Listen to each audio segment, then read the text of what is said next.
Okay, so today we are going to read Walk Two Moons, chapter 23 and chapter 24. So, the Badlands and the Birds of Sadness. Just fair warning that the reading today is going to be pretty sad and heavy. Okay, so we are going to start to understand why Sail's mother was so sad.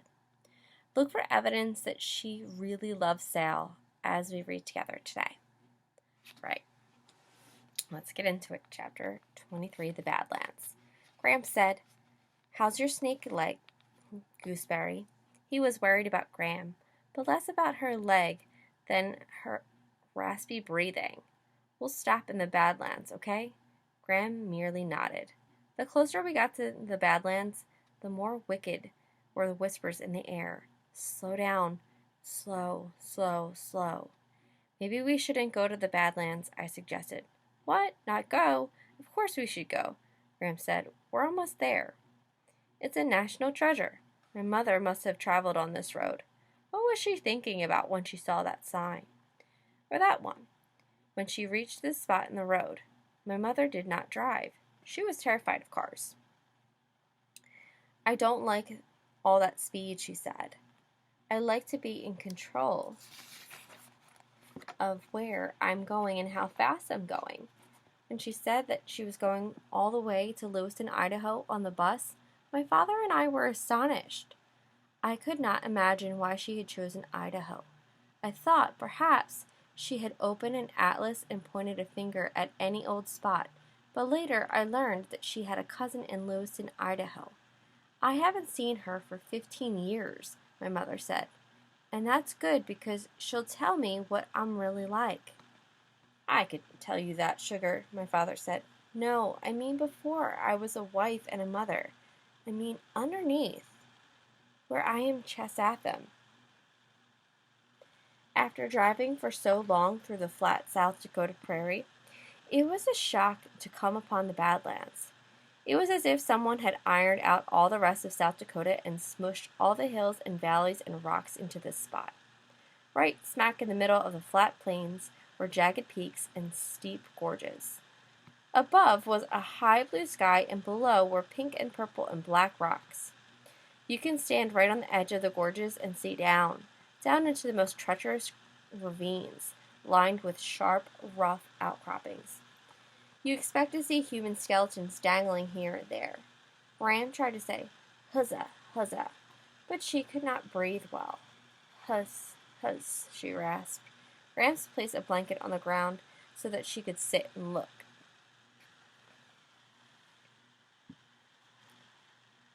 Alright, so I just want to talk about the scenery on this page before we move on. So that paragraph was filled with words that target our senses. So there were valleys, hills, and rocks smushed together in one spot. Peaks are jagged and gorges steep. The sky is blue and the rocks are pink and purple and black. So I can picture this in my head, and it must be a shock, especially after so much flat land that they've been looking at. Okay. My mother sent 2 postcards from the Badlands.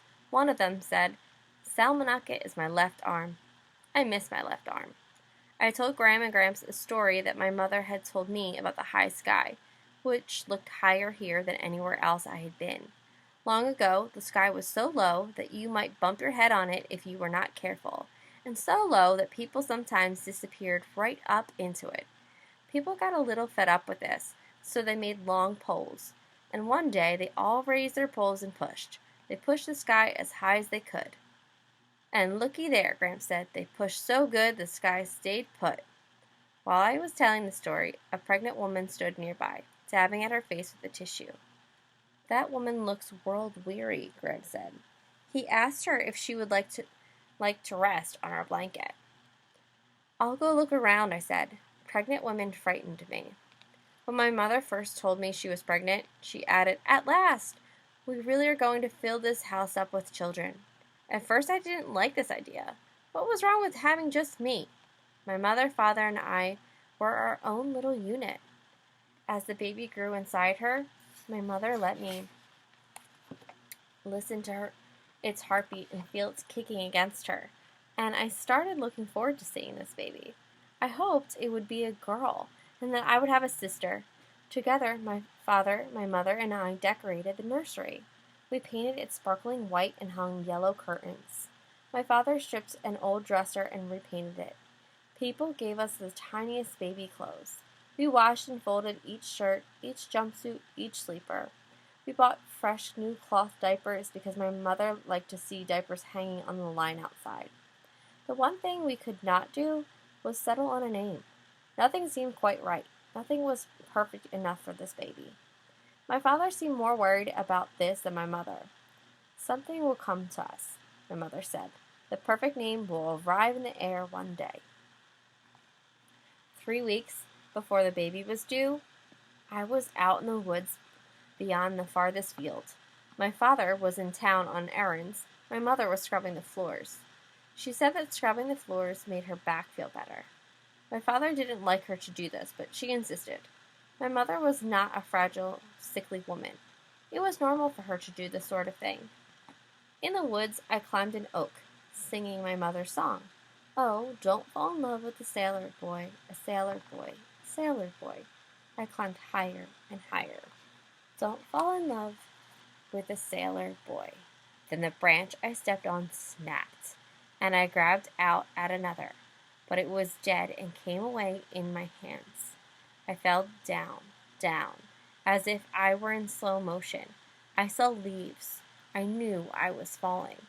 When I came to, I was on the ground with my face pressed into the dirt. My right leg was twisted beneath me, and when I tried to move, it felt as if sharp needles were shooting all up and down my leg. I tried to drag myself across the ground, but the needle shot up my brain and made everything black. There was a walloping buzzing in my head. I must have passed out again, because the next time I opened my eyes, the woods were darker and the air was cooler. I heard my mother calling.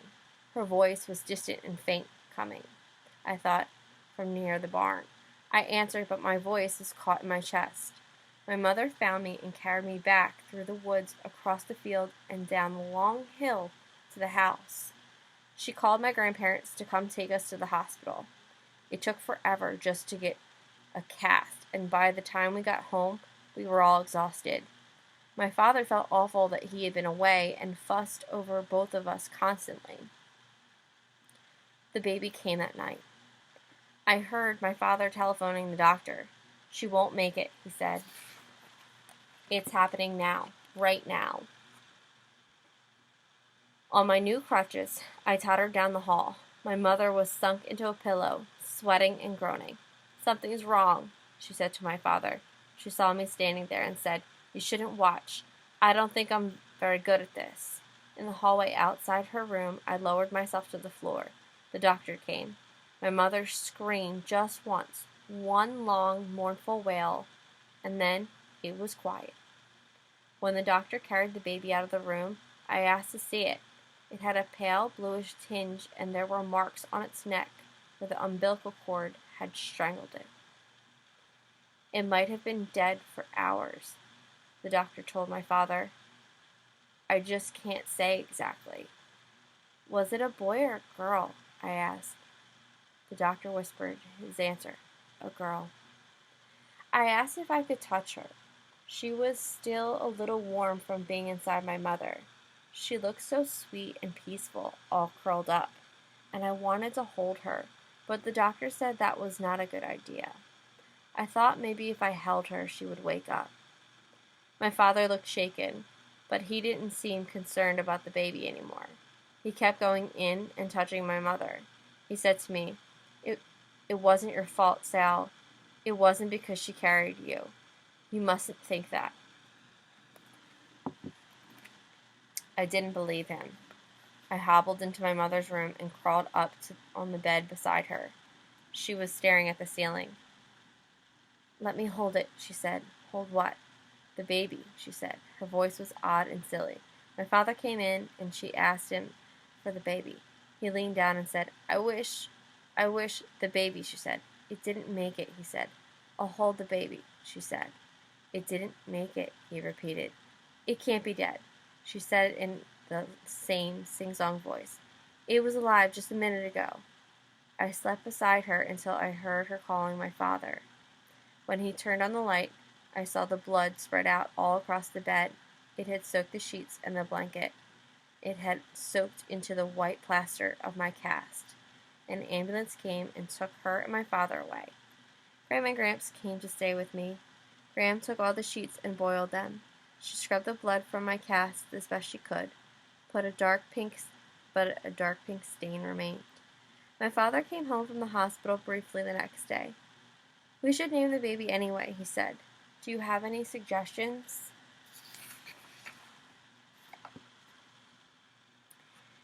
The name came to me from the air. "Tulip," I said. My father smiled. "Your mother will like that. We'll bury the baby in the little cemetery near the aspen grove, where the tulips come up every spring." My mother had 2 operations in the next 2 days. She wouldn't stop bleeding. Later, my mother said, "They took out all my equipment. She would not have any more babies." I sat on the edge of a gorge in the Badlands, looking back at Gram and Gramps and the pregnant woman on the blanket. I pretended that it was my mother sitting there, and she would still have the baby and everything would be the way it was supposed to be. And then I tried to imagine my mother sitting here on her trip out to Lewiston, Idaho.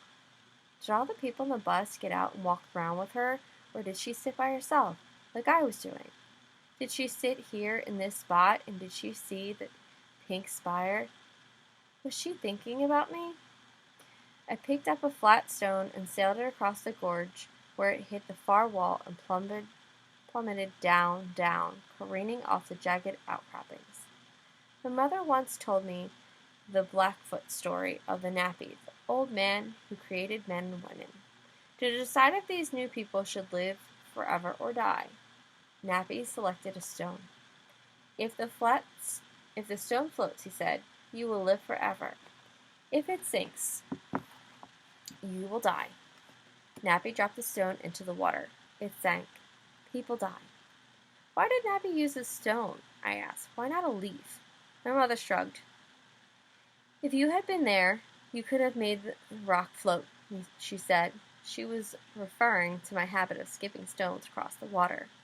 I picked up another rock and sailed it across the gorge, and this one, too, hit the opposite wall and fell down and down and down. It was not a river. It was a hole. What did I expect? Alright, so we're going to move on now to Birds of Sadness.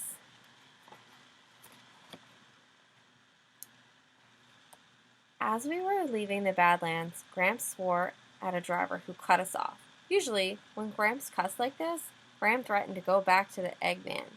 I don't know that whole story, just that one time when Gramps was cussing up a storm, Gram ran off with the man who regularly brought eggs from Gramps. Gram stayed with the Eggman for 3 days and 3 nights until Gramps came to get her and promised he wouldn't swear anymore. I once asked Gram if she would really go back to the Eggman if Gramps cussed too much. She said, "Don't tell your grandfather, but I don't mind if you hells and damns. Besides, that Eggman snored to beat the band." "So, you didn't leave Gramps just because of the cussing?" Salmanaka. "I don't even remember why I did that. Sometimes you know in your heart you love someone, but you have to go away before your head can figure it out." That night, we stayed in a motel outside of Wall, South Dakota. They had 1 room left, with only 1 bed in it, but Gramps was tired, so he said it would do. The bed was a king-sized waterbed. "Gol dang," Gramps said. "Looky there." When he pressed his hand on it, it gurgled. "Looks like we all have to float on this raft together tonight." Gram flopped down on the bed and giggled. "Huzz, huzz," she said in her raspy voice. She rolled into the middle. "Huzz, huzz." I lay down next to her, and Gramps tentatively sat down on the other side. "Whoa," he said. "I do believe this thing's alive." The 3 of us lay there, sloshing around as Gramps turned this way and that. "Oh, darn," he said. Tears were streaming down Gramps' face as she was giggling so hard. Gramps said, "Well, this ain't our marriage bed." That night, I dreamed that I was floating down a river on a raft with my mother. We were lying on our backs, looking up at the high sky. The sky moved closer and closer to us.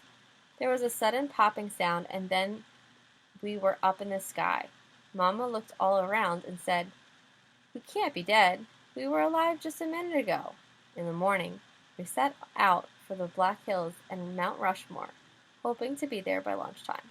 No sooner were we in the car than Gramps said, "So what happened to Peebee's mother, and did Peebee get any more of those messages?" "I hope everything's turned out all right," Gramps said. "I'm a little worried about Peebee." On the day after Phoebe showed her father the suspicious spots and the unidentifiable hair strands, another message appeared. "You can't keep the birds of sadness from flying over your head, but you can keep them from nesting in your hair."